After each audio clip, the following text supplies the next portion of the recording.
This is for the nerds, this is for the brainiacs, this what we deserve. Go ahead and play it back, you ain't gonna touch me, you not gonna do nothing, you are not above me, I bet you wish you was me, I know it, I know. What is poppin', everybody, and welcome to another episode of the Only Friends podcast, brought to you by Solve for Why. You know, I'm here with my only friends, without the only kids today. We got no Landon, no Melissa, but everybody else is in the building. Chin's in the corner. Repping a new seat today. What's poppin', Chin? I heard the camera angles are better here, so I've been moved. You look good, Chin. Mm-hmm. I'm okay. I'm okay with it. Where is Landon anyway? I thought he was coming back today. Yeah, he's on a flight. He gets back at 5. I think he's on a flight right now. Yeah, that's messed up. We didn't move the pod for the Landon return on a Monday. We only do 200 of them a year. You know, we got Guapo on the ones and twos as always. Sure. My dude. But they had a nice little pick this week. We're going to talk about that soon. We're just definitely going to jump into that. Mm-hmm. The boys from Yinsville. Yinsville. That's not a thing. No, he made it a thing. I'm not gonna accept that. You know what? Melissa, can you please make me a Yinsville emote? Thank you. We'll get that on and popping right away. And my dude, Andre. What it do, man? What? That's the most Asian. That's the most Asian thing I've ever seen. Was that racist? What culture are you memeing right now? Is this hentai? I mean, okay, hentai, maybe for you as a culture, but I don't know anything about it'd hentai. be Japanese first off. Hentai is equated to Japanese. So hentai means pervert in Japanese. I was gonna say all I know is hentai porn, so that makes sense. Of course. Yeah. So. Is there a correlation between hentai porn and whenever when I go to Pornhub and there's Marge Simpson with big fat titties out? Yo, is that the only thing I see when I go to Pornhub is stepsister porn? That's it. Why the fuck is this on my flow? It's the advertisements on the side. It's his advertisement. It's always Marge. He has cookies enabled. It's always Marge Simpson bent over a bed, looking back at Homer. What the hell? Why the fuck am Connie, get a hold of this show, brother. Shit goes wild real quick. I'm sitting on some type of fucking sex toy right now. This shit is fucking crazy. We're talking about porn. I'm sitting on a fucking sex toy. The saddle, man. You gotta absurd. get Absolutely in absurd. on it. Mm-hmm. Back in the saddle. Back in the saddle. We had a fun weekend this weekend. Watched a bunch of games, and the Weekend Warriors, the fucking Weekend Warriors came through this weekend. Let's go, boys. 5-0. Wow. We went 5-0, baby. I mean, we're basically sharps. We're obviously sharps. I mean, yours. You got by the skin of your teeth last night. Skin of my teeth. The skin of your teeth last night, getting the 7.5 points. Listen to me. I'm enjoying this Steeler team. Okay. You are? I am. Wait. I understand. Having a heart attack. Look, I understand that there's a lot of heartache involved, and we have high expectation. You're enjoying the potential. No. Well, the potential's there. I'm all in on the future of this Steeler team. I'm all ears right now. But I'm enjoying this because I came into the season with very low expectations. I expected them to be a 7-win team. They're probably still only going to be a 7-win team. Oh, if they're lucky. But looking back through the first 7 weeks, they easily could have beat the Browns. They easily could have beat the Jets. Whoa. Everything else might be correct. You shouldn't have easily beat the Jets. What are you talking about? The Jets are the number 3 team in the league, baby. No, I get what Berkey's saying. Right. Almost all of our losses were super close games. The wins were the same. Not even just that they were super close, but that the entire game flow was in the Steelers' favor with the Jets and last night's game specifically. Yeah, I think you guys only got blown out once, right? Buffalo, yeah. Yeah. Bad. I mean, that's a game that you're going to lose even if you have a full team of all-stars. Right. Agreed. Yeah. I think Steelers have a good future, honestly. Pickens is going to be the best receiver in the league within the next season. He's really fucking good, You can man. see why Tomlin, why he was hesitant to put Kenny Pickett out there to start with, and why he said he wanted him to, maybe sit out this year, and then his hand was forced. But I mean, he's so just inexperienced in making mistakes and making ill-advised throws, and I mean, I think the interception, the interception to end last night's game and the interception to end the Jets game were both forced. horrific. Yeah, he's They're just bad. too, whatever. He's a rookie, but he looks a little bit too fleet of foot in the pocket. He doesn't really stand in just yet. However, Tomlin was hesitant to put him in because Tomlin doesn't want to have a losing fucking season. Maybe. And he was still committed to the idea that if I have a game manager out there, we can steal 9 wins. Mr. Biscuit wasn't going to get you your winning season, Mr. Tomlin. I also have a question for you about that, because I think that most first-year quarterbacks aren't. If there's somebody else on the roster that could play quarterback, they usually sit the bench with them, no matter how good they are for the most part. I think that trend has changed a lot in the last 6 or 7 years. I think Mahomes is a great example. Yeah. Josh Allen. Josh Allen was bad his first year, though. Yeah, a lot of these quarterbacks have really bad years the first year, and I wonder if that year on Herbert, another example. I wonder if that year on the bench does help. I think that was the old school mentality, and I think it's largely been disproven. Yeah. Cam Newton was rookie of the year his first year.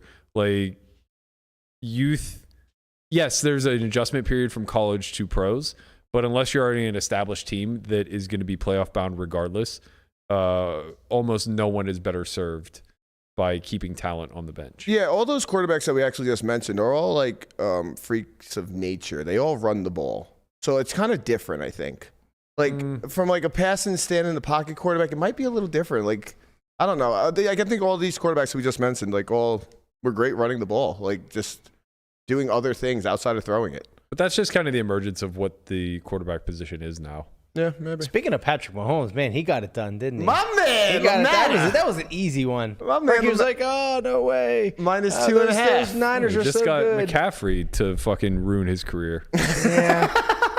I knew McCaffrey wouldn't be used in full, and he got full. I don't even know if he got more carries than Wilson. It was a fucking joke. Right. Well, that's what I told you was going to happen. How hard is it to get fucking McCaffrey? Obviously, to just show up and say all right, guys, you gotta learn the you got system. an outlet, Pat. Because it's fuck the system. It's not that simple. I mean, people are so proud and stubborn. McCaffrey could have just stayed in fucking Carolina and found himself a win last week. I know. What in the fuck happened there? Dude. Who is their running back now? Foreman. It's Chuba Hubbard and Devontae Foreman. Yeah. Which they announced Hubbard as the starter, but I think Foreman had a 100-yard game, I think. Maybe he got hurt too. But Foreman crushed it. Man, fucking so annoying. Jets got a W, but we lost Bryce Hall for the fucking for the year. Brutal. I think he took ACL. Really? ACL. Yeah. Fuck, I was trading for him. Mm-hmm. It's so. Are you canceling it right now? Yeah. Probably too late. Man, how did she not accidentally just snap that up? It seems like you're getting lucky on the fucking This trade guy, lines. yeah, he sends me a trade in the middle of the game. I'm what are you doing? What's the difference? Exactly what happened. A player gets hurt, and then you can get fucked. Right? If I was a dick and I wanted to just accept that once the player you're trading for got hurt, I could do that. I'm not going to do that because I don't. It would just get vetoed. Friends what are you league. talking about? So It would get basically- vetoed by everybody. So basically, Berkey offered LaManna a trade mid game Sunday that sent DK Metcalf to. I had DK Metcalf. All right, so- he was going to give me Ayuk So for DK Metcalf straight up. Okay, yeah. And then DK gets hurt. And then DK got carted off literally 5 minutes after he said that. Insane. Absolutely trade. insane. We had a little plus 225 underdog come through. Yeah, we did. We did. Melissa, that was her pick originally because she was first to say it. Mm-hmm. Man, I almost booked it. But my man. She was talking about looking for action until she fucking got greedy with the line. I was almost about to snap it up. That's- bet it, didn't he? Yep, Yeah. he did. No, Yeah, I mean I was gonna take the other side. Oh, you were into the other side. My man Guapo watched the fights. What you think, Guapo? So what happened? There was a lot of controversy on Twitter. There was for sure. Immediately trending within fucking seconds, robbed in big letters. Yeah, so it definitely wasn't a robbery. Robbery gets thrown around way too much. The only clear and concise round was the second round. I thought Peter Yan won that for sure. The first and the third round were up for debate. But what happened was that Yan wasn't able to get on the inside, which is what I thought was going to happen. And if it was going to go 3 rounds, I didn't see Peter Yan winning a decision. It could have gone either way, but it definitely wasn't a robbery. Okay, yeah, I was watching on like the ESPN Fight Center thing, so like all you really see is like faces glow, body shots glow, and shit like that. And for what I saw, fucking Jan was getting his ass whooped. All I just saw was Jan's face just lighting up red. It's like ha. But you know, They can do that retroactively. If this fight took place 10 years ago, Peter would have won 100%. Yeah, so when I was looking down at the control, so I don't know much about MMA, but I do know my friend Oscar, he loves it. And the one thing I bitched about it was like, if you just have control of the whole match, you just win. Like, no matter how many, like, you don't have to throw any strikes, it seemed. As long as you have control and you're wrestling, you just win. Yes. And Jan had fucking 4 minutes of control to like 3 seconds. Octagon when I looked at control it. was definitely in favor of Peter, but when he just did no damage. Right. He would get him down and just wouldn't do anything with it. It was crazy. It was actually really impressive of O'Malley because generally these long, scrawny guys, right? Like his reach advantage is insane, right? But once you get on the inside, you isolate his appendages, and then it's just easy to keep him down. The fact that he was able to get up every single time is actually really impressive. So yeah, Sean O'Malley really surprised me. Does he get points for that? Like just getting up every time? Like that's No, you don't get points for going back to neutral states. okay. But you get points for taking him down, right? Yeah. But I think it really did come down to just more damage was done by Sean O'Malley. Like he had some really nice body shots. He had some really, really nice straights and hooks. Yeah. Just on boxing level, just pieced him up nicely. If you were judging the fight, where are you going? I thought Jan won that fight. Okay. But I wasn't surprised that O'Malley won. Okay. Guapo, what'd you think? If push came to shove, just from looking at the numbers, I'd say probably Peter Yan, just because of control time. But the thing is, when he was controlling him, he wasn't causing a lot of damage. Yeah. But to be fair, I thought maybe Peter Yan. All right. Jin got a W. Jin caught a little W with Islam. Yeah, I vote for whoever is in Habib's camp. Like, I'm just gonna keep betting that. That's the king of the control. That's the only time. And then I watched NBA. The Lakers lost again. They're 0-3. They're not good. Did you see LeBron shoot that fucking air ball from like 22 feet? Yeah, I saw LeBron shoot. It wasn't 22, Jesus. It was a little deeper, but like, I mean, it was a step and a half in front of half court. Yeah. But yeah, I mean, they need help shooting really, really bad, like immediately. They're shooting like 22% from three from the lead for like the first 3 games. Who's their best shooter? They don't have a best shooter. LeBron, I guess. Like LeBron might be their best shooter. That can't like be. It's bad. You bro. can't have LeBron as your best shooter. It's really bad right now. Like I think they need to make a trade. Unfortunately, I think they're gonna have to get rid of like that first round, the first round pick that they keep asking for, like the league keeps asking for to get rid of Russell. But we'll see. I mean, I'm not sure. And then I played a lot of fucking poker this week. Did you? Did Yeah. you get your 2 buy-ins back? We got 1.5 back. Okay, shit! Congrats! on the road to recovery. Everybody give it up to recovery. On the road to recovery. There was a a hand yesterday that was like super heated debate last night at 3 a.m. with Berkey, I me still and need to Landon. talk to you about that. I woke up and I was looking at it. I was like, man, I just woke up, guys. What the fuck? You would think there was so You much fucking debate. learn something. You should read it. Yeah, I 300 was, messages. and later on, You would think I lost the wake up. hand. I actually won the hand. Like sometimes I'm not sure about the hand, and I still send it, even though I won. And I am curious about that hand. So Chin, you should really make a thread on how you recover from these huge downswings, man. You have to fight so hard, man. It's Everyone crazy. is so good now. Nobody calls. Everybody only 3-bet or fold. Yeah. It's really annoying, man. Like everybody's good now. Everybody's annoying. If I get into a two buy-in downswing, I thought about quitting. I thought about just doing something else. Andre lost his first buy-in, shoving in blind, and his second one, he had like jack for off. Yeah, that's right. That Actually, hand usually the wins. first time I went all in, it was 6-9 against you. I know. I hate you. It was awesome. You were a nit. We're gonna Ace be in King. for a battle today, though. The Monday games are hard. Monday sound hard. Yeah, when are we having another Connie meetup game? I don't know. Maybe soon. Maybe soon. Some other shit that happened this weekend. The Phillies and that other team are going to the World Series. So I saw this video on Twitter, and man, I got some fucking chills from this. Shout out to Melissa and her Phillies.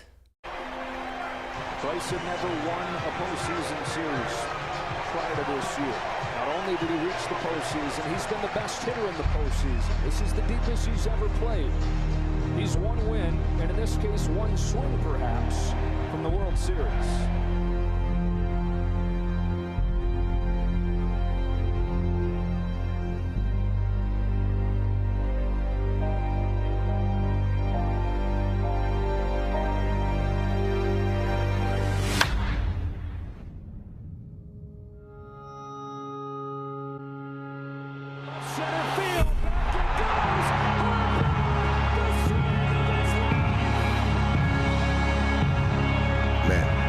I am no fan of fucking Phillies, but this video is pretty sick. That's awesome. That's a pretty sick moment, you know, especially for Bryce. He's been in the league for a while. He's supposed to be, you know, an all-star. One of the best, yeah. For the uninformed, what just happened other than a home run? So it was 3-2. Phillies are leading this series 3-1, but they're down 3-2 in the 8th inning, and Bryce Harper comes up and hits a home run with a man on. So they go up 4-2 for the W. 4-3. 4-3. Sorry. Basically, he shit on that guy. Yeah. And made an iconic playoff moment. But more importantly, I think for a guy like Bryce Harper, who was one of the first to ink one of these like multi-year hundreds of $1 million deals. I think it's like 13 years for like $380 million or something like that. Something huge. Whoa. I think for guys like that, being able to perform in the playoffs has become like such a barometer as far as like what their legacy will be. Mm-hmm. So like when you look at a guy like Bonds, probably the greatest to ever have done it, but he was a complete flop. He was a non-factor in the playoffs whenever he went with the Pirates 3 years in a row. And then it wasn't until, I guess it was like 2002, the Giants finally made a push and they made the World Series, and he was just unstoppable. So like prior to that, the whole conversation was Barry Bonds is a non-factor in the playoffs. We see this with Kershaw as well. So for Bryce Harper, his stats this playoff run have just been like godlike. He's hit 5 home runs this playoffs. Yeah, his slugging is like over 1,000. I think he's literally just putting on an absolute clinic of what it is to be an MVP during a playoff run. And people don't remember, but like he effectively opted out of college. He went for one season to community college here locally in Nevada. So he's from Vegas. Yeah. He's a local kid. Mm-hmm. Went for 1 year, left at 19, straight to the bigs. So this is his 11th year. He's only 30. I didn't realize that. I didn't realize he didn't go to college. Yeah. Wow. He went to Las Vegas Community College, I think, for a year. When you say he shit on the pitcher? I mean, hitting an oppo home run is a true sign of like really strong, powerful hitting to begin with. Like it's less common. Yeah. But just the moment, the gravity of the moment, he's just like shitting on the spot. That's so cool. But yeah, I mean, I think that like that video obviously is like really cool because they turn it into this montage and it becomes this really cool thing. But I think the Phillies are going to go into this as like, I think this is going to be a pick'em series. A what? Wow. You think the Stros are going to be a huge favorite? Yes. Huge favorite. Really? Minus Yes, 230. Really? Minus 230 at the bare minimum, might be minus 300. In reality, as on well paper, as they're I just playing. don't see it. I mean, Philly's playing good right now. Yeah. Like, Bryce, I mean, it's not even just about how they're playing though. Like their lineup stacks. they also don't have a fourth pitcher. So That part is true. So welcome to the world of bullpen fourth game. So Houston's pitching is just so good, and they got a lot of good hitters. I mean, they're the best team. For I fucking sure. hate them so much. Yeah. They're so fucking good. They're our kryptonite. They're the Yankees' kryptonite.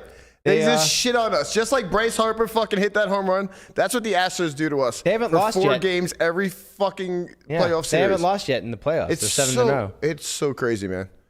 Yeah, I do find it fascinating that in modern baseball, with everything that we know about like how we're using data to optimize for the sport, I find it fascinating that a few things just tend to continue to be true. Number one, that there still isn't some sort of formulaic approach to how you work your rotation through these series. Like for me, always coming up, and Lamanna, you'll remember this when the Giants won the World Series with Bumgarner back when he was MVP.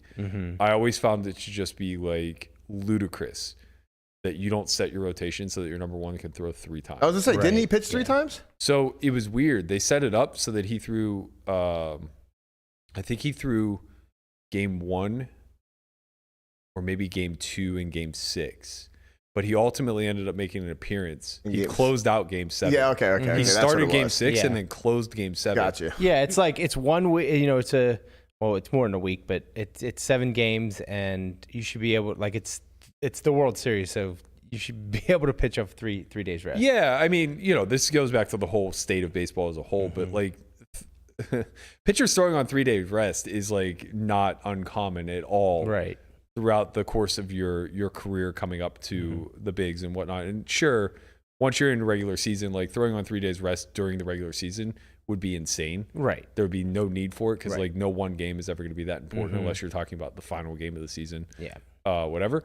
But yeah, whenever you get into the playoffs, it's like we were talking about this with the wild card round in trying to devise a plan to play this 3-game set followed by the 5-game set and like what's most optimal there. It's like, okay, I could see where that monkey wrenches things. But once you get into the NLCS or ALCS and then the World Series, your rotation should just be set. Yeah, I mean, it depends, right? Like, I mean, if you need your ace to pitch Game 7 of the championship series, then he's not going to be able to throw 3 games in the World Series.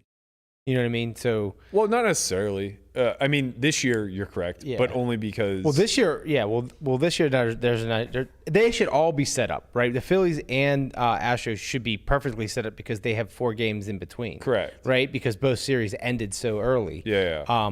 But like, you know, if both these series go 7 games, then it's a little different. Yeah. Right. Yeah. I don't know. I always find it to be strange, but the whole reason I brought that up is because. I find it fascinating that the Phillies, who don't have a strong number 4, choose to, instead of just working a 3-man rotation, run the pen out for number 4. I doubt they'll do that in the World Series, though. I don't. You don't? No. I mean, well, I think it depends on where the series is at. So I think that if the Phillies are leading the series going into Game 4, they almost certainly run the pen out. I get what you're saying. But I also find it weird that they have what's his face? He's Syndergaard. No. And choose not to start him. Have you looked at his stats this year? No, but I know he's coming off of an injury.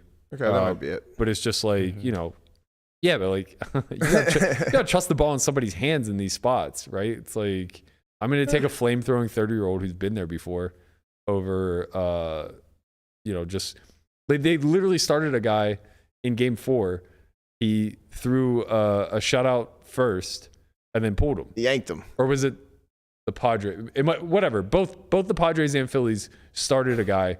Neither of them got out of the first. And only one of the teams gave up runs. That must have been fucking pain for you. I can't take it. I can't take it. That must have been fucking pain for you. I mean, yeah, like it. I don't know. There's so much value to each player on the team that it's like there's an inherent EV to each player, right? And like all of the outcomes through which the game can play out. So it's like early in the game when there's very little on the line, it seems insane to me to waste a pitcher. Yeah, I get you. I understand it from it might have been Philly might have given up the lead early. So I understand it. Like if your guy's out there and he's getting shelled at anyone, get him the fuck out shortly. Yeah, of course. Especially if it's a bullpen game. Expect to be a bullpen game. Right. But like, yeah, if you're the other team and your guy comes out and throws a scoreless first and you're just like, okay, good job, pat him on the ass and send him out on his way. It's like, bro, this might go 15. Yeah, it's wild. Like, what are you doing? Yeah, I really hope we get a good series because these last 2 were not great. They were not, you know, that I mean, yeah, there was some excitement in, like you said, the Phillies game, but damn, you know, wasn't excitement in New York. No, it was not. I mean, geez, swept. What the fuck? You know where there was some excitement? Across the pond. Oh yeah, across the pond. Our boy Lundy and Dundee. So Landy and Lundy. Lundy and Lundy. It seems that Poker News put out this article, a little video of Landon getting cooled off in Brutal cooler for Landon EPT. Tice early on in the main event. Landon held ace-8 on a board of 8-6-8. After calling a raise on the flop and a bet on the 9 of hearts turn, Landon managed to not go broke on the ace of clubs river. He just called and lost to pocket 9s for a bigger full house. A few hands later, he got it all in with 10s and ran into kings to bust the main event. Brutal cooler for What Landon the Tice. fuck, Landy? Oh my God. What the fuck was that? It's a good fold. First of all, you showed up to EPT in a towel? Like, I think that's how he shows up everywhere nowadays. you just show up in the towel, just flexing it? Yeah. Yo, Chin, what the fuck happened to that hand? Yo, that was crazy. He flew all the way to Europe, hiked across mountains, and then just gets coolered. Like, that sucks, He man. literally walked to the EPT to get cooler. Yo, he was like walking with goats and shit. Like, you know how inspired he was? He was like, I'm one with the earth and all this stuff. And then all of a sudden he goes in there, just gets boat under boat. Like, sorry, bro. Sorry, man. Go back to America. It's a cruel game, you know. It's a cruel game. Yeah, poker can be cruel sometimes, you know. How optimistic was everybody in that hand? He c-bets 8-8-3 or whatever with ace-8, gets called and then raised, and then he calls and the other guy calls. You gotta, you know. And he has ace-8. Yeah, but that overboat draw is strong. That overboat draw, you get it The all. razor has 9s and just drills it. When Like, you just get it all, man. but he's never folding 9s. He's always going to get it all anyway. I mean, not for nothing. If you he actually didn't get it all. He I bet know. on the end. Landon just called, trying to get the other guy to overcall. yeah. Saved himself. I mean, if you saw a guy fucking show up in a towel and nothing else, aren't you gonna raise him on 8? Oh my God! I can't believe that I have not brought this up yet, ladies and gentlemen. I want you to take a look next to Matt Berkey, where his hand is. That is a fucking framed tweet from Pat McAfee right there. Goddamn the right one it and is. only Pat McAfee. You're goddamn right. I thought somebody sent that to us. He's I like, thought so, no, too. I had to make Let's this go with myself. let's go with that story. It No. was a gift. Yeah, it was a gift to yourself. It was a gift from You know Matt what? Berkey to Listen, Matt Berkey. When your heroes, you know, do something like that, like a tweet like that, you know, the moment Berkey's been living for his entire life, I'd frame that fucking shit up too. No, honestly, true. It's the real reason why he started the podcast. It's literally right fucking there. He's Well, I'm made not it. hosting anymore. I don't care. It's all over. I'm done. It doesn't matter anymore. Made it. Now you just need to, win a bracelet. And then, Wow, that's nice. He felt inspired the other day. I gotta say, Pat was like, I made 2 bracelet final tables. I know. "You did." You're not going to get another tweet from Pat McAfee for final tables. He wants the hardware, It's true. you know? I didn't even like tweet out the sweat when I made the second one, even though I was 1 of 6. I know. I just- noticed that. I just knew it would never end well. Oh, I watched it. I watched it go down. Mhm. It was depressing. That's Me and you like were there. class Yeah, A it felt withery. I was like, wow, this could just be it. This could just be Berkey's time. Man, I never thought I was winning it. Not tweeting it is class A fucking withery. It was like, yeah. Well, I jinx tweeted myself last time, so I figured I would try the opposite route this time. Nah, you can't like fool the poker gods. Like you think you can. You think you can just like twist things around and then, you know, things will work in your favor and they won't fuck you. But I think that just makes them more angry. It was so cruel though, because like he would always have a piece of something and then just had to like fold or give up Every or whatever. time he just had like the second best, or he just had to put chips in, and it was just like I mean, as the tortoise, I'm screaming from just fold your way to second and then try to get lucky. But I mean, if the people want to know where they can learn some more about the tortoise education, what's going on? well, we have 7 seats left Okay. for the Poker Out Loud Academy. It'll be February 2nd, which is Groundhog's Day, to the 5th. If you want more information on that, go to academy.solveforwhy.io. And I think we have a mastermind coming out October 29th, Burke? Saturday. Yeah, this Saturday, 4 p.m. Pacific. It'll be led by one of our community members, Money J2K. He is a coach as well, and he sent me the preview of what he's going to dig into. It's going to be pretty good. Basically, the outline is going to be very much on par with a lot of the things that we discuss, assigning a why to the framework in your thought process. We host that for free for anybody to attend on our Discord channel. So if you guys want to click that, what are they called? QR codes? QR codes, yep. Yeah, if you want to click that QR code. I don't think you can click it, but you scan it, right? Yeah, scan it. Scan that bad boy. Whatever. But free. You can also hit hashtag Discord in the chat. It'll give you the link to get to our channel. Yeah, we'll be hosting that 4 p.m. on Saturday. Feel free to attend. Awesome. Money J2K. I like that name. That's kind of catchy. I like that. My man's about the money. Talking about money. I read this article where it seemed this 14-year-old girl stole $13,500 from her grandmother's safe. Not only did she do that, she decided to go to school and be Santa Claus. She started giving out hundreds to everybody in class. That's amazing. Good for her. Yeah. Is this buying popularity? Like, she's got to be the most popular person in school, right? Yeah, she should be. Apparently, handing out C notes. Apparently, only $700 was given back to the. Only $700 of the 13 or whatever. So she gave out $10,000. She had $2,500 in her pocket, and only $700 was given back. Oh my God. So, yeah, some kids got some new shoes, some new toys. Why is Granny got all that cash just sitting around in a safe? That's what I want to know. I mean, I can't judge her. What does she do? What does she need? You know, 15,000. Maybe she was a part of the original Peppermint Rhino pop-up, you know? The what? Or the so there are two. There are two now. There's the Spearmint Rhino and the Peppermint Hippo. Oh, the Peppermint Hippo. I gotcha. Maybe she was. Maybe she's still working. She might be the founder. You know? There's a lot of grannies at the Bellagio. Also, she's out there just taking 2 binds at a time off a chin. I tried to bluff them, but it doesn't work. No, they always have it. They have about the river when they call the turn. I've had money stolen from my house before. Yeah? $50,000. How much? $50,000. 5 Why did you have $50,000 at your house? When did you ever have It $50,000? was my mom's. Well, Why did she have $50,000 at your house? vacation money. Vacation? Where the fuck are you going? Don't worry about Berkey, that. don't ask questions. Yeah, don't ask questions, man. These I'm not are trying to important questions. Yeah, no, they should say it important. People in jail and shit. You know, so it actually turned out that it was my best friend and 2 other kids from the neighborhood. Sounds like a good friend. We didn't even the money wasn't even, we didn't even realize it was gone. Next day, it was like 24 hours later, this kid comes up to my door, and Kevin Bennett, he gives me a fucking manila envelope with $45,000 in it.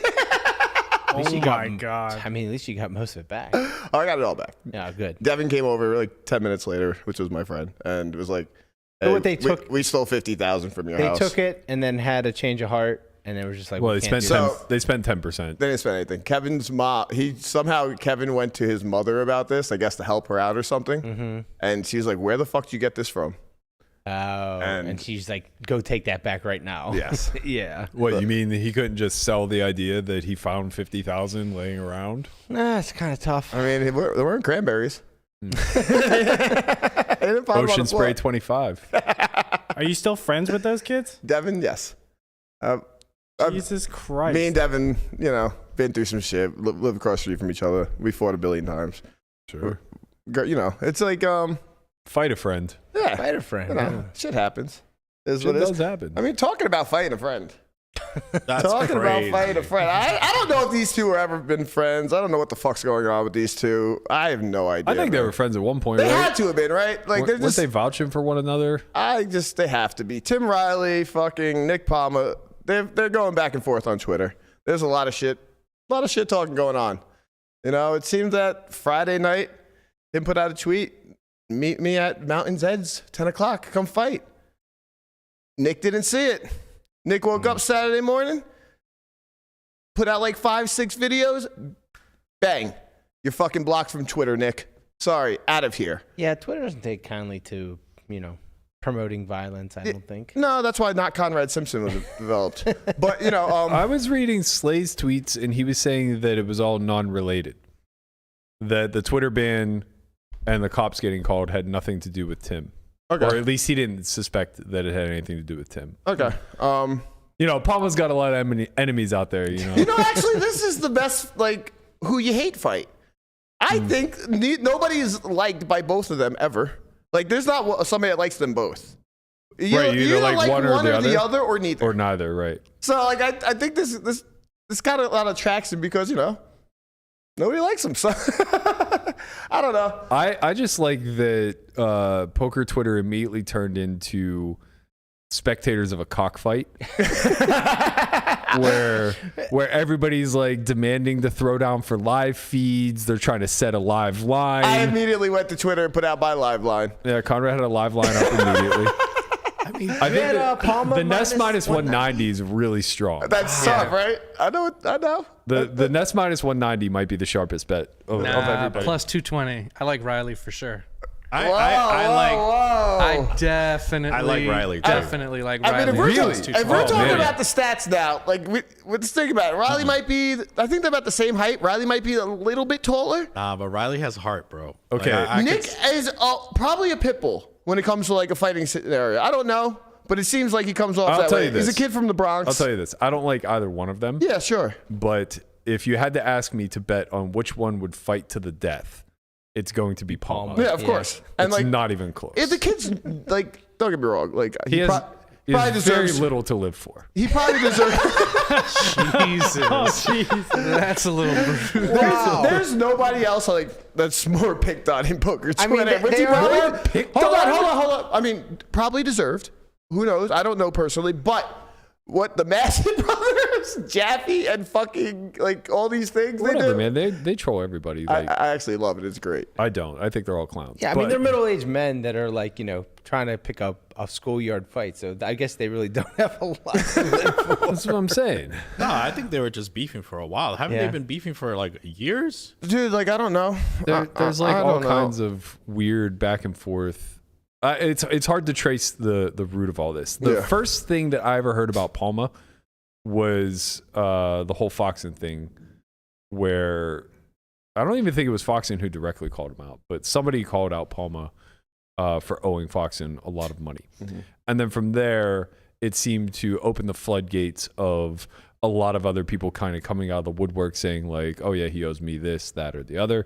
And then that was the thing for a long time. And then Palma had a sun run during COVID where it looked like he paid a lot of people back. Mm-hmm. And, you know, a lot of those old beefs just, they didn't die. I believe the origin story of the Palma Reilly beef was that Reilly outed Palma for being a slow pay, no payer. Okay. I think. I'm pretty confident that that's the origin. I'd be very curious to know, like, what is the origin? Because, like, I'm pretty sure, like, for them to be talking shit like this to each other, I feel like they were friends at one point. And, like, I'm pretty sure that Palma owes Nick money, or in the past owed Nick. Sorry, the opposite. Palma owed Tim money, or something to that regard. Yeah. I followed this very, very loosely. Very closely. very loosely. Where are we at in the state of this feud? Are they gonna fight? Is it gonna happen? Is it dying down? Is it kind of blowing over? So basically, Nick went to Twitter via Slay's Twitter on Saturday and said, "We have this backyard of." Said, "Yo, Timmy, man, yo, you fucking pussy, your wife's more a man than you are. We got this backyard, Timmy. Where you at, cuz?" You're doing better Palma than Palma. That was fucking amazing. That's all I saw on Twitter. That is exactly what we saw on Twitter. And it's time to put up a shut up, bro. Let's fucking go. Let's do this. I'm gonna punch your fucking face in, brother. Where's he from? He's from Mississippi or South, he's a Bronx kid. Yeah. He's a Bronx kid. He's not a Southerner. But I gotta say that was really fucking impressive. It's really just like Berto hyped up a little. I know. bit. Yeah, I was thinking it's your yeah. Berto, but you gotta like put a little twist on it. Yeah. I can't wait to hear your cuz.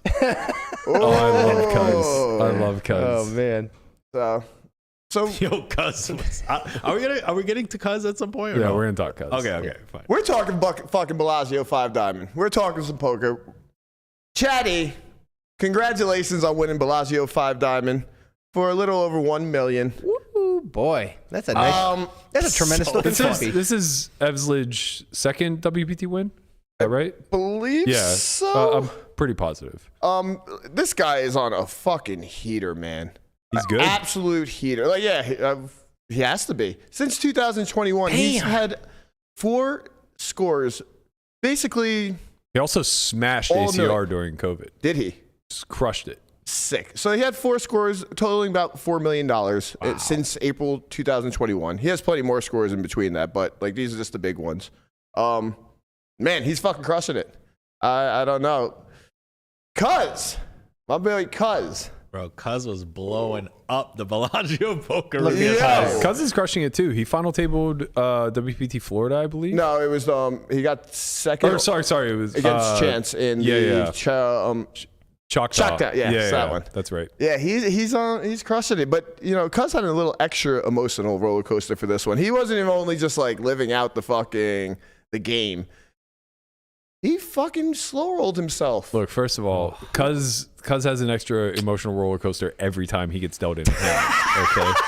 Like, Again, let's be clear. My man is living the fucking results. Okay, he's invested. As he should be, man. No ace, cuz. Come on. One time. Hold. Let the real hand sold. One time. Ace. Guys, back up so we can. Guys, back up, please. Black. Deuce. Oh, my God, man. Oh, for the fucking title. Again. This is sick. Yeah, so that was a 400K ace on the river. Before that, it was we don't have the video anymore. There was a video on Twitter surfacing that Cuz got it all in, and Cuz misread the run out of the board, and he thought he had won. That was for the win too. Yeah. That was for the win too, and he had a massive chip lead. He had like a 3-1 chip lead at that point. He was so excited for about 2.3 seconds. And then they said, "Cuz, you ain't win." Yeah. He was like, "Wow, nice hand, nice." God. I mean, Cuz is such a character, man. Imagine the emotions going through this guy, right? That happens to him, and then he gets it in again, so good. Just got to fade 3 outs, and then bang. But we don't have the one where he's like, "You think you're better than me?" That one was great. How did we not get that? That was great. That was the best one. He did he double?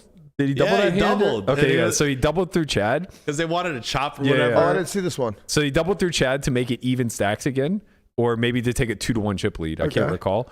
But after the hand ended, he was just like, "That's right, baby. That's right. Let's fucking go. Let's go. You think you're better than me? You want to chop now? You want to talk chop now? This guy doesn't want to fucking chop with me. He thinks he's better than me. We're going to talk chop now, aren't we?" Yeah, it was fucking great, bro. Yeah, Just the fact that he just was like, "You think you're better than me?" That's what I'm saying, bro. He's so emotionally invested in all of it. Like, he legitimately like asked for a chop, and the guy's like, "No, I'm an elite professional. I'm not chopping." Yeah. And he just goes, "Oh, okay. I fucking okay, cuz. This is how you want to be like that. Okay, you selfish motherfucker. Okay, I see." Yeah, he really. You think you're better than me? Cuz wears it on. Just wears it. We should get cuz on here. I would That love would be it. amazing. I Yes. would love it. I've had one conversation with him on a random line at fucking the World Series, and he seems like a great, Legitimately, fun-loving like, guy. his story's worth telling. I caught up with him a little bit. I think it was in Florida WPT. I think that was the last time I traveled, so it must have been. But I caught up with him a little bit there. I've known him for decade and a half, maybe longer. I don't know.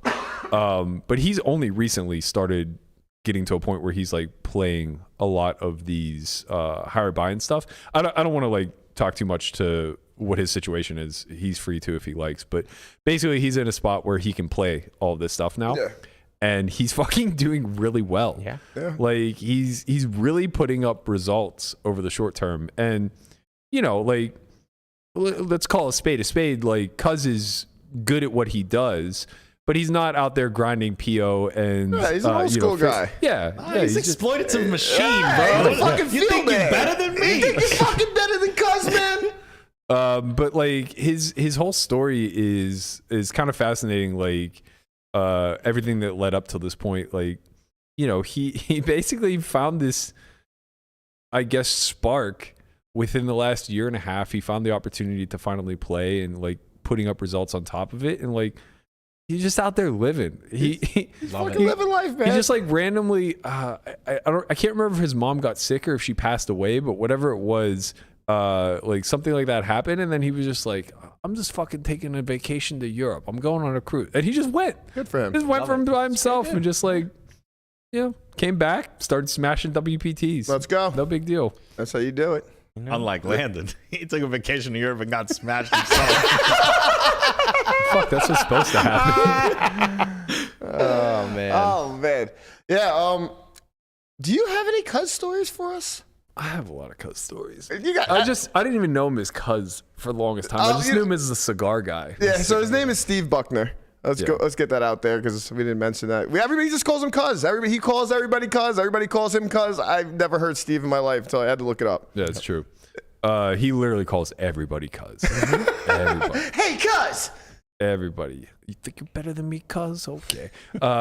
We final tabled the 1500 6 max WSOP event. This must have been 2017-ish. Oh, yes. And I came in as a short stack. So the official final table was 6, but we had the unofficial final table of 7. And I think I was 7 of 7 with like 12 blinds or something like that. I managed to bust 2 people, run up my stack to like 50 bigs. And at the time, this is when like the me Polk feud was at its height. Mm-hmm. Polk was doing the commentary. And this hand happened where I think I was like 3 of 5 and Cuz was like 4 of 5 or 5 of 5 maybe. But I had like 50 bigs, Cuz had like 30. And we had just gone on break, came back, and he opens under the gun 5-handed. Folds to me in the small blind. I have 8-4 of spades. And I've played with Cuz for, 2 decades. I just know he especially then was just like very risk averse, and that this was a big moment for him. And I just knew that I could apply like a lot of ICM pressure.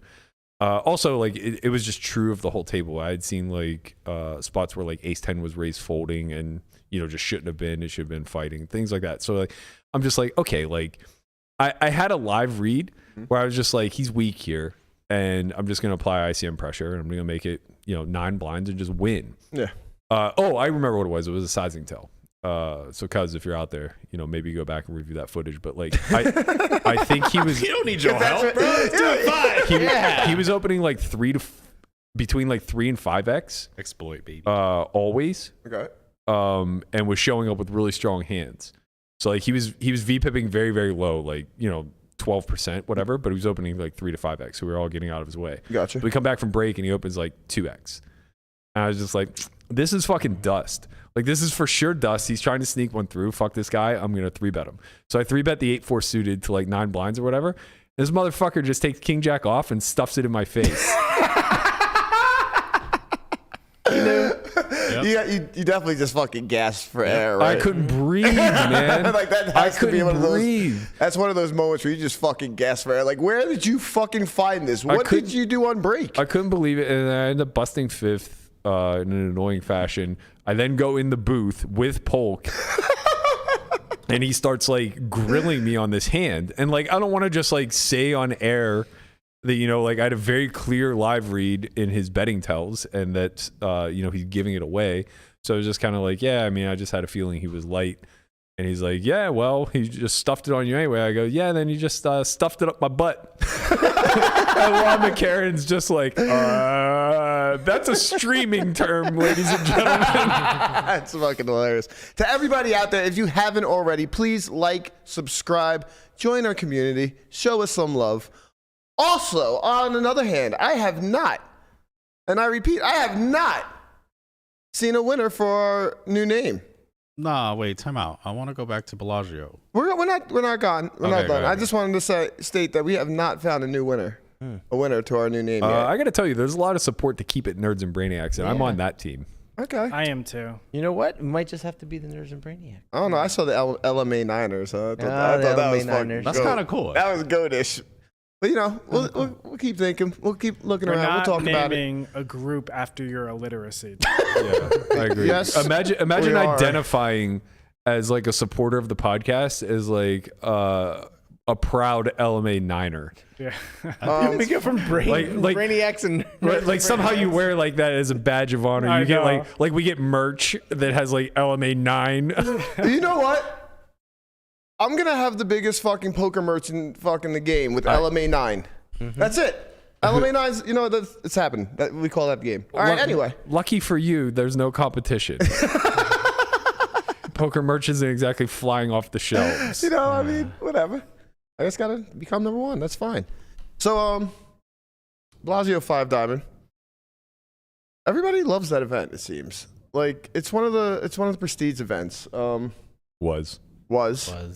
Yeah, I mean, there is some things people don't like. I mean, like, I'm sorry. They need to get their structure together, as in, like, the household of having enough tables and stuff like that. No, it was actually good this time. Was it? I mean, it was half the fields, maybe even, like, closer to 1/3 the size that it usually is. Okay. That's why I'm saying was. Okay. I think it's dead. I mean, it's not dead. It was still $1 million for first. Yeah, but it won't be in its current form next year. I don't Gotcha. think. Like, whatever. What Conrad's trying to get to is that they didn't even televise the final table. Yeah, it was insane. I was there the whole time while the final table played out. It was pretty ridiculous. Like, I was like, wait, are they? Because I'm used to it being like in the esports arena or somewhere where they're like I can watch it at some point. But I was there, and basically our table was like right next to their stuff, right? Yeah. So they were playing in the high stakes. If you guys know Bellagio, there's the floor, then there's Bobby's room, and then there's another high stakes section up the stairs, The high side. up to the right, right next to the sportsbook. So they pretty much closed out the high stakes back area, and that's where they were playing. And it was just weird because we're like, wait, how are you playing this there? Like, doesn't feel like this is $1 million right, win. all this like, money up top. They're playing on just like a normal table. Yeah, no, well, they changed the table they changed the fell or whatever for WPT. Yeah, the WPT stuff. Yeah, they put all the WPT branding on it. They changed the table. It was fine. But it just felt off, man. This is a big L for the poker community. You want to know why? Having fucking Cuz on a fucking live stream final table is something else, man. Right. Like, you guys don't understand. This is a personality, like one of a kind personality. Like, this guy is just amazing. I mean, the whole poker room was rooting for, because you can hear like you gotta remember this, right? We're all playing like cash games, and then you just hear out of nowhere like, "Let's fucking go! Let's go! You think you're better than me?" Like, yo, and the poker room just like explodes, right? Everybody's like, "Yeah, let's go!" Like, he's just a character, man. You can't not root for him in this moment. Like, you have to. You have to. I mean, it's definitely unfortunate for everybody involved. Like, it's an unfortunate series of events for this to not be a televised WPT. Sure. I don't know, and chat, feel free to correct me if I'm wrong, or anybody else who's out there. I don't know of another major WPT stop that's not televised. Yeah. Another major WPT stop that is not televised. Thunder Valley, maybe? Okay. I don't even think that's true, though. I'm pretty sure it's televised. Choctaw. Yeah. Is Choctaw WPT? Yeah, it is. Was Chance's final table? Yeah, it was televised. Oh, okay, so we do have some Cuz footage then. So, like, the way I understand WPT's model to be is that casinos pay them to come and brand the tournament or whatever, and they decide whether they want to pay for a stream or a televised final table. But maybe now there's a third option where it's just literally none of the above. Yeah. Was Venetian televised this summer? I don't think so. I don't think anything at Venetian's ever been televised. Yeah. Right. So, yeah, I saw Sean McCormick write about this yesterday because a lot of people were talking about it. And he said it's up to the property if they want to do it. Yeah, it's the cost is very different to have the event live stream versus televised versus nothing, I imagine. But now that I think about it, the Venetian was probably the first instance that I could ever think of off the top of my head that wasn't broadcast. Thunder Valley was not as well, somebody just said in the chat. Yeah, but that makes sense. It's a relatively small stop on your tour. Yeah. But like, this is the 5 diamond. This isn't. That's what I mean. Like, that's why I said it's dead.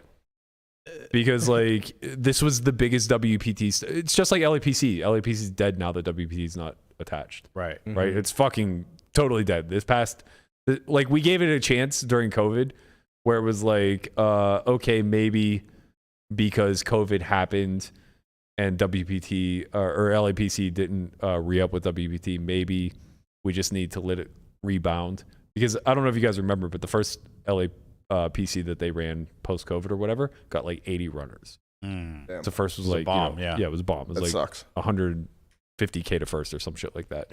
And that used to be huge, like $1 million plus, right? Oh, it used to be the biggest. It used to be. It's staggered. Like during peak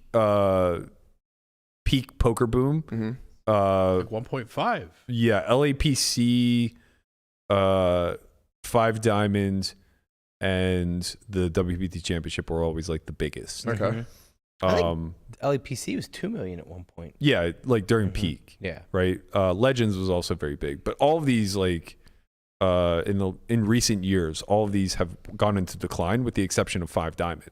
Okay. 5 Diamond was growing while LAPC was getting smaller, while Legends had shriveled up to almost nothing. WPT Championship got restricted. It became a tournament of champions instead. Gotcha. So like the only one of those collective that had stood the test of time was 5 Diamond. And that came at the cost of Festivalago going by the wayside, the Doyle Brunson Classic going by the wayside, the championship obviously like changing venues and all types of other stuff. 5 Diamond was still the staple event. Yeah. But now with the WPT Championship moving to the Wynn, becoming a $15 million guarantee, this is now becoming an afterthought. It's in October instead of December, which I didn't necessarily think was going to be a huge deal, but it's very clear, abundantly clear, that a December tournament's going to outperform an October tournament. How many runners did we get for this year? Do we know? 570-ish. Okay, that's not a lot at Barely all. broke the guarantee. I think there was like 5.1 million in the prize pool or something like that. There was a $5 million guarantee. There was an overlay going into day 2. Okay. There was like Jesus. 470 or something, 460, something like that registered. Okay. Yeah, I remember this being like almost like a tournament that almost reached 1,000 runners. Wait, time out. No, it cracked Like 1,000. like a lot. Jim, Yeah, like the last 5 years, it cracked 1,000. I'm pretty I sure. did not see one tournament hand history in the chat. He didn't play. I was in a really good cash game. Oh my God. Come on, man. I'm not a tournament pro. He was I don't know. drunk. He wasn't in a good cash game. He got drunk. It's true. He's not lying. Yeah, You didn't even try. I was in some good cash games. You didn't even try, man. I don't need to try. I'm rich. What the fuck is wrong with you guys? I remember those days. I miss those days. I mean, I guess you're right. When you're rich, you're good. I was playing 2-5.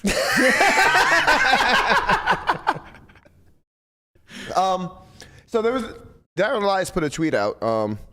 Basically, he was saying that he spoke to some people. Like, there's been conversations going around saying that they like this new structure without dinner breaks. Well, to be clear, it's And- not new. 5 Diamond's been this way for a decade plus. Okay, I didn't know that. Yeah, it's always been this way. Okay, and they're just changing so other WPTs are just changing It's to this Savage. now. Savage is the one who initiated this, as far as I understand. This started at Borgata years ago. Like The no- 5 years ago. Really? Six years ago. No. This has been going on 5 Diamond way longer. I'm saying the no breaks. Yeah, like yeah. Borgata used to do this 7 years ago. Like you You start remember? at, They did do start that. at Remember? 12 back in the day. and Yes. you're out at You're 8 right, they or did. whatever. Yeah. You're just gone. You're done. Either way, they both were doing it for a while. Yeah. I mean, they might have like shared the idea. Like who knows, right? Yeah, I'm just saying, Borgata had this for a long time. Everybody enjoyed it. It was so much better. You're in at 12. You're out at 8. See you later. Yeah. See you at day 2. All right, I like that. I mean, yeah, it sounds good. It sounds. What do you guys think about it? Like, what do you think about? Do you want a dinner break? I would play more tournaments if it was just faster. Right. Like we just get in at 11, be out at 8 with like a couple breaks in the middle, and you're done. It's so much better than like get in at 11, you're out at fucking 11 or that's so insane. Yeah. Like, you're It's forcing unnecessary. a 12-hour day. Right. It's unnecessary. It's just like you're just going to take like an hour and a half and just have a dinner break instead of just playing through and then eating afterwards. Like it really doesn't.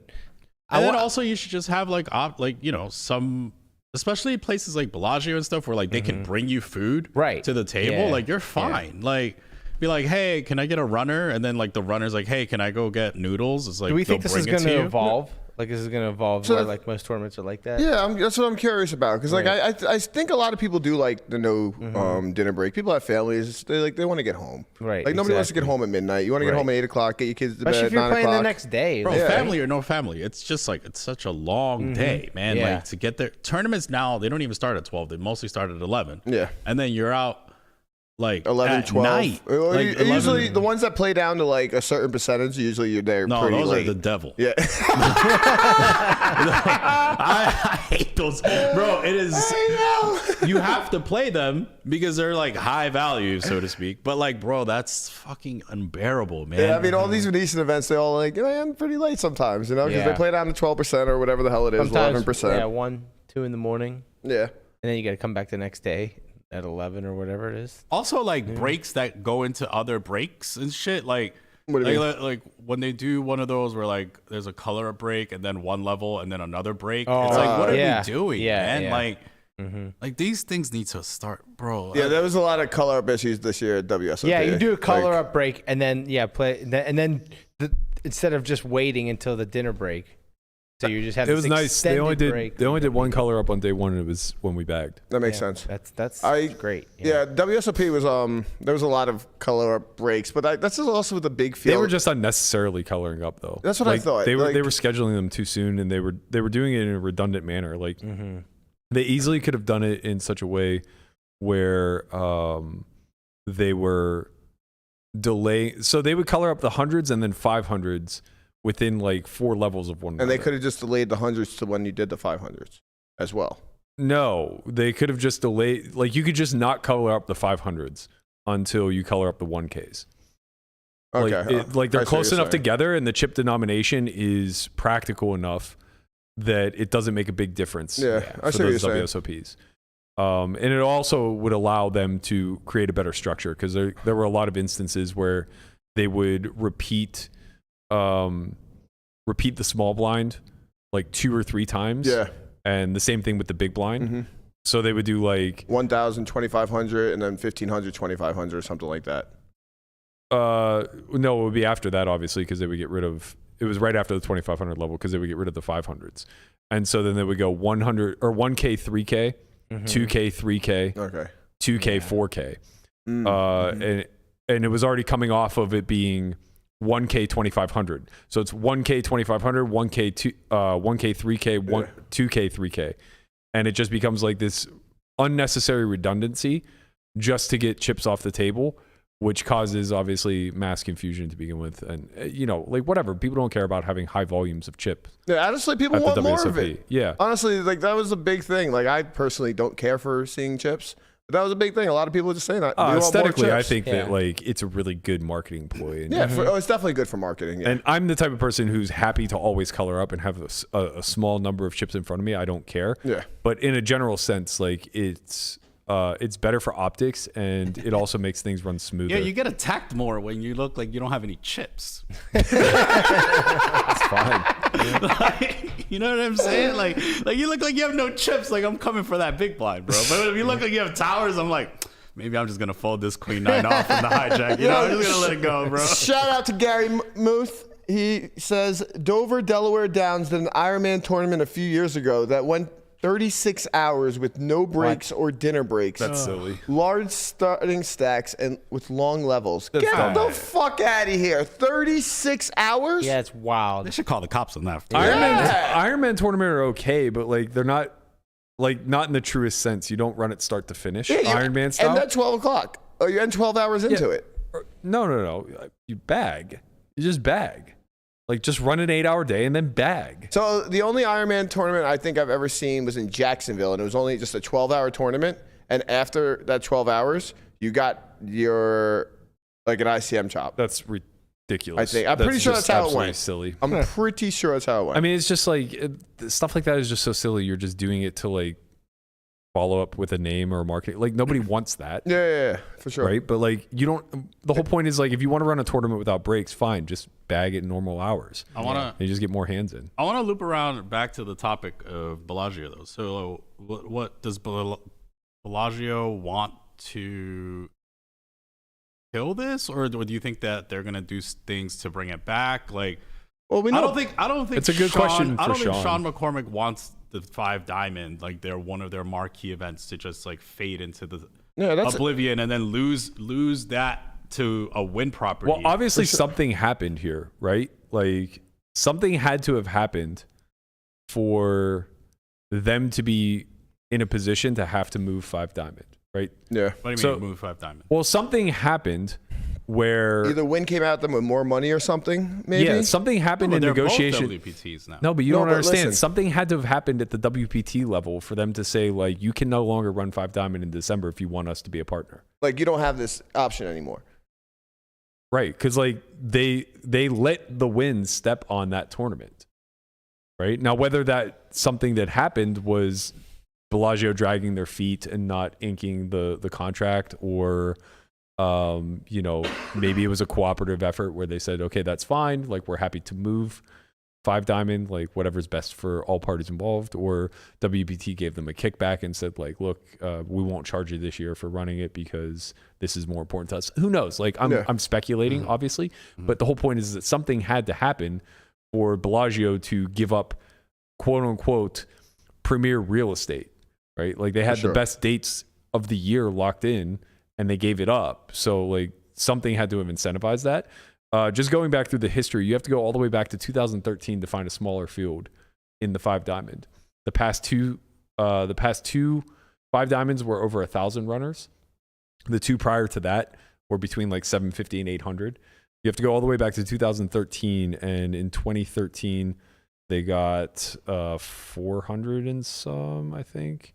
2012 they got 503. 2013 they got 449. Yeah. And that was just shortly after changing it from a 15K buy-in to a 10K.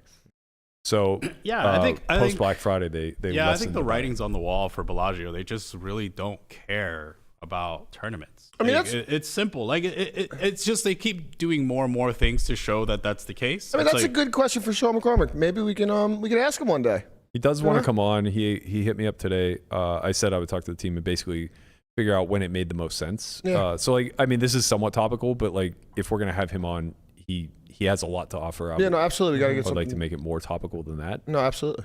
Something together. But yeah, I mean, I think that, at the end of the day, a lot of this stuff just boils down to business. And Christian's point is very valid. Like we've seen a lot of WPT tournaments come through the Bellagio. At one point, they were the staple house of the WPT, and year over year, they just, kept pushing towards not wanting to do that. Once the Fontana Lounge got removed and they restricted their space, I think that it seems to be clear that they're moving in a direction to not giving a shit. Yeah, I mean, I went to Bellagio, I want to say it was a couple weeks, like 2 weeks ago, 3 weeks ago, and I saw 0 promotion for this 5 Diamond. No, they never have it. Like They never have anything. Like there was nothing like letting me know that there was a tournament coming up, nothing. Like this didn't care. No, 0.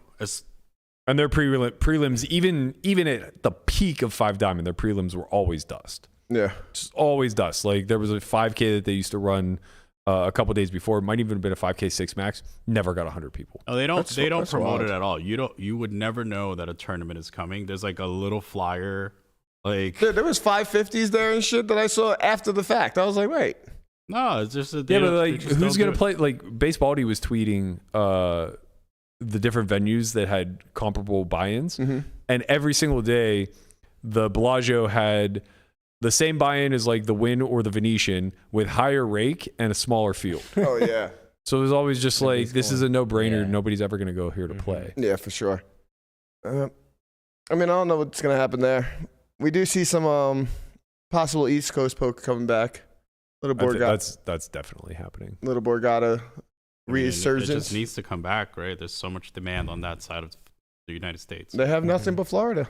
And Florida's, but like I'm talking about the Northeast. Oh, yeah, of course. The Northeast just has zero tournaments right now. Yeah. It is super easy for them to get the Seminole, though. hour-and-a-half flight from New York. Yeah, but you got to remember, like, these guys that are playing these tournaments are like not. I understand what you're saying. Like, You know what I'm trying to say? Like, they scroll, yeah. they hustle up the $1,000 and go down to Brigada. People, That's really what's exactly. happening. People are hustling. People Yeah. have families. There's a bunch of shit Yeah, going like on. they're dealing the night before all night, and then they like get that little bit of money straight to bang. the fucking tournament. I'm not discrediting that Yeah. that the Brigada would pop off if they had another series. I'm just saying that it's not like the East Coast isn't completely being served. Like the reason why Florida is as big as it is because the Brigada went down. Or that's that's a part one of it. reason. That's a part of That's it. one reason why. Oh, it helps because everybody's fiending, and you know, if you you're can in New see York, a direct correlation between growth in Florida and the Brigada not running events. Yeah, I wonder like if one Borgata does come back, will Florida's numbers drop? And I don't think it will. Florida's always going to be good. I think because Florida is going to be the number one stop like for years to come.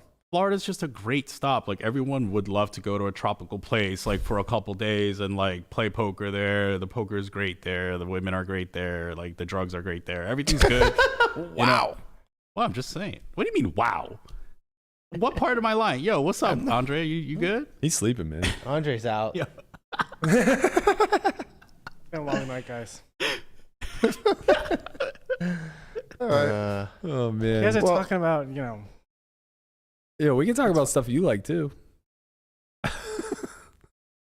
What do you like? started with the sports. Oh, Andre, you sent me something. If we're gonna talk to No, Andre, we we're gotta not talk gonna about do like that. sex swings and We're not, handcuffs, whips and chains.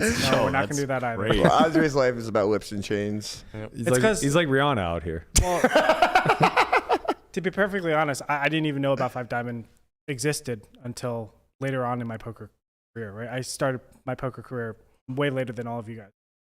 So, the Bellagio can never hold any live streams. So it's really difficult. They could. It's hard. I know what you're saying. They used to, right? Yeah. They used to have. Well, Potts was like an epic failure. That was their It block, was poker on the strip, Yeah. live from the Bellagio. and it was just really bad. Like They ran a live stream from, I think it was actually just outside of Bobby's room. They didn't even Yeah. put it in Bobby's It room. was on the left side. Yeah. There's like a little. Where they play 2-5 now. yeah, There's like a little one table on the yeah, side. I know what you're talking about. Yeah, and it's like a little But isolated. why so they why'd use you that. think it was a disaster? Well, the production quality was incredibly low. Yeah. It was like at the peak of the vlogging train, like really getting underway. Like that was the that was when we first started to see Brad Owen really make a name for himself. Nimi was already very established, and they had access to those characters, and their response was very, very poor. Yeah. I want to say they averaged like 1,000 views. The only thing I remember seeing about it is like just really bad camera angles. I feel like They it were was. they were getting obliterated by Live at the Bike the way Live at the Bike is getting obliterated by Hustler now. Yeah. Gotcha. Like they just could not compete with a poorly formulated plan. Right. I think the idea was good. I think the idea was great. I think the execution was just very poor. What the fuck, man? I saw a fucking poll put out. I think Chin posted it in the group. It was, what's your favorite stream? Hustler, Live at the Bike, The Lodge, or Other? How the fuck was Live at the Bike losing to Other?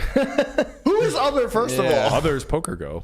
Other would be. Oh, yeah. No, I don't think. I I don't mean, think. people are going to think of it that way. People are going to think sure. of Triton. Yeah, They're going to yeah, think of for sure. PokerGo, EPT. Other, yep, that's true. Other should not have been putting Best it bet. like that. I Best think bet, other. I Jacksonville. think Other should have been like probably Number one. second Yeah, or first. Yeah, but Yeah, for I mean, sure. Hustler's most consistent, so I understand why there would Yeah. be one. yeah. But Other would be my go-to choice. If I don't had think to people that think makes of sense. PokerGo as live stream. I don't think. I don't think like when I think live streams, PokerGo never Yeah. comes to Do you mind. think Right. free? I guess. Is Like, that when what you you think think, of like- live streams, I never think of like You think he, like an event. Yeah. I never think of like you pretty much think of YouTube, yeah, Yeah, right? yeah. You think of YouTube and Yeah, I don't think whatever's about PokerGo. Like available it's a there. weird Right. distinction. I don't know why that is. Like it never comes to mind. I don't attach live stream and PokerGo together. Yeah. Maybe that's a problem for PokerGo, but I'm just saying like that's how I feel. I don't know if the people think like that. I mean, too. they are in live streams though. They're No, I'm not produced. saying that they don't do live streams. No, but they don't, right? Look. Well, they don't now, but they used to for And I don't think it's ruled out that they'll ever stop. Like they do kind of do a live stream at the World Series. I think that moving forward they'll probably up that. The Poker After Dark stuff was live, wasn't it? No, all of that's recorded. Oh no, Friday Night Poker was live. Friday Night Poker was Friday live. Night Poker Poker After Dark they used to do. But that was not on PokerGo. That was on Facebook Watch. But Poker After Dark they used to just do the full live stream in real time. Right, when they did like Seaver Week and that kind of stuff, those were live. Yeah, right. Those were live. Rumble in Those the were live, Jungle. Yep. Yep. Yeah. I feel like They just got away from it. They got away from it as they were selling the licenses. Do you know why? Any reason? Well, I think that they are specifically creating content for TV. Okay. So like the No Gamble No Future is a good example. I think that's a made for TV product. So they just more highly produced, right? it's not even that it's more highly or produced. edited, I guess maybe. They just edit it down. Right. Yeah. Right? That's they make what I it meant. episodic. Right. Yeah. But yeah, I think that the idea is that they don't care to feed the appetite of people that are tuning into Hustler 5 days a week. Makes sense. Because they're already subscribing for edited content. Makes sense. All right. And then they get to double dip because, a network will buy that edited eventually. content. Yep. Yeah. Okay. That's so smart. you want to not put it out. You want to restrict the viewership of it. How much do you think Hustler would make if they would only stream their Friday game to their members? I mean, less. Yeah. A lot less. You make A lot less. Yeah. Yeah. I mean, what? 20%, 10 to 15% is going to pay. I don't know. It's like what, 1,000 people? Maybe more. 1,000 would to 1,500. So it's just that. But they only pay once. Yeah. So it's times 5. Right. So like if they're making on average, let's call it $5,000 per Friday through views. So that's like $20,000 a month, right? That means if you're charging what's a membership, $10? Yeah, 5-10 bucks. You make like 10 to 15,000 a month. So you need at least 2,000 members to make up for that, which you already have. Like they're already buying the membership anyway. And they're making money from the stream, so it makes sense. Yeah. Like, all right. Yeah, you would probably also lose sponsorship. I do Yeah. wonder a world where PokerGo took the Hustler casino model. Oh, they'd crush. They would. Yeah. They would obliterate. Poker bro. would have They been- would.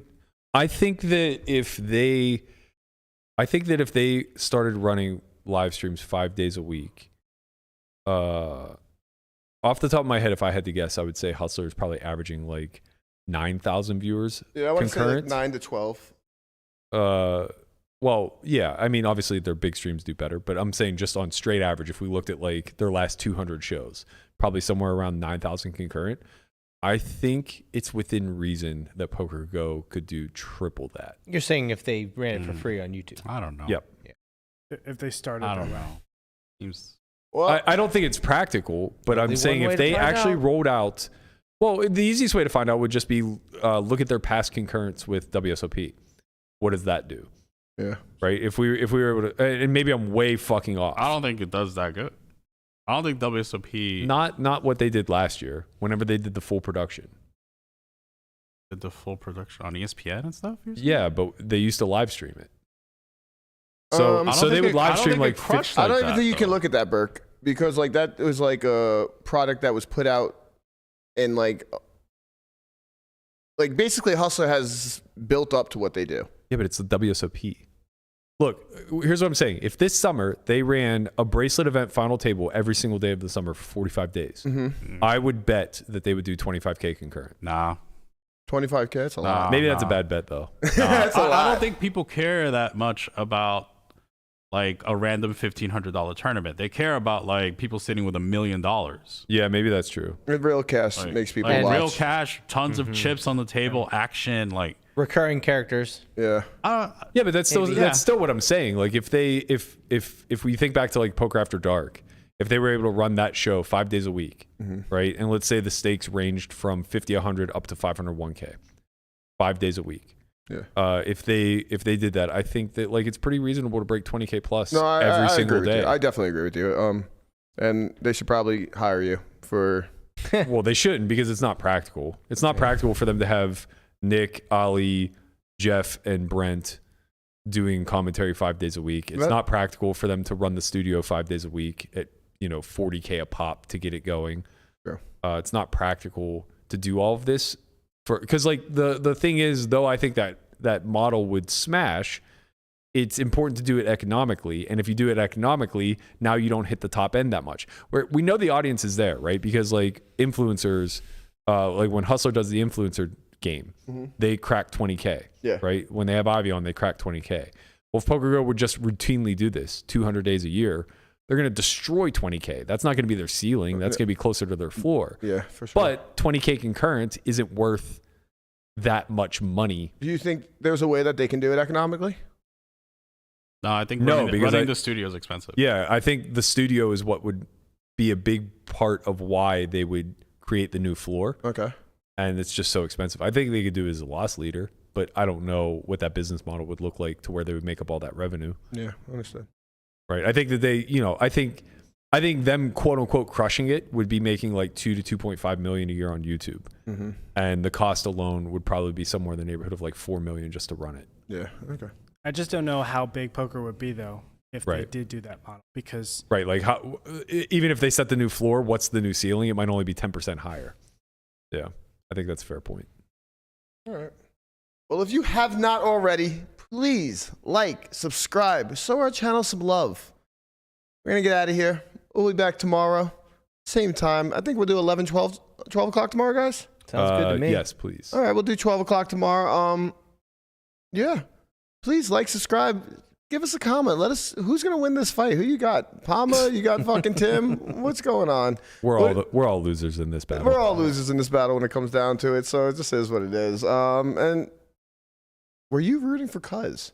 Do you have any Cuz stories? I want to know. I want to hear more about this guy. Please I'm sad I don't put it in have the Cuz fucking stories. comments, because I'm a big fan of him. I'm a big fan of his attitude. So I want to hear some more Cuz stories. Please let me know. Anyway, on that note, we are out of here. Peace. Later.